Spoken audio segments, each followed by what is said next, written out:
अंतर्मनाचा वेध घेणारे news channel star city one. राज्यातील आणि देशातील राजकीय घडामोडी पाहण्यासाठी आणि इतरही बातम्या पाहण्यासाठी सबस्क्राइब करा स्टार सिटी वन। पुण्यामध्ये जी एक अतिशय गंभीर घटना घडली त्या घटनेच्या संदर्भात आपल्याला कल्पना आहे की एक अगदी संघर्षित मुलाने गाडी चालवत असताना त्या ठिकाणी ऍक्सिडेंट केला आणि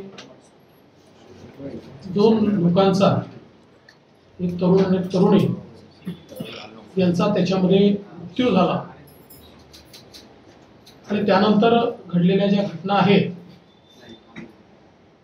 या संदर्भात लोकांमध्ये देखील एक संताप आणि नाराजी ही आपल्याला पाहायला मिळाली।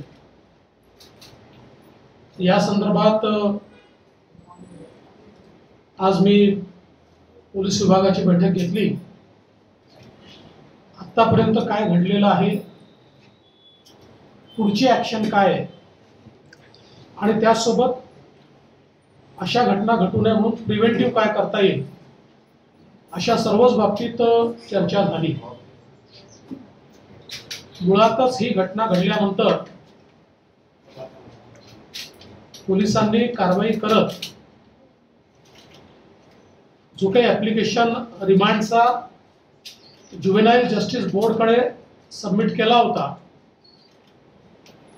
एक तर त्याच्यामध्ये अतिशय स्पष्टपणे 304 आयपीसीचा कलम हा मेन्शन केलेला आहे आणि स्पष्टपणे हे लिहिलेलं आहे की हा जो काही मुलगा आहे हा 17 वर्ष 8 महिन्याचा असल्यामुळे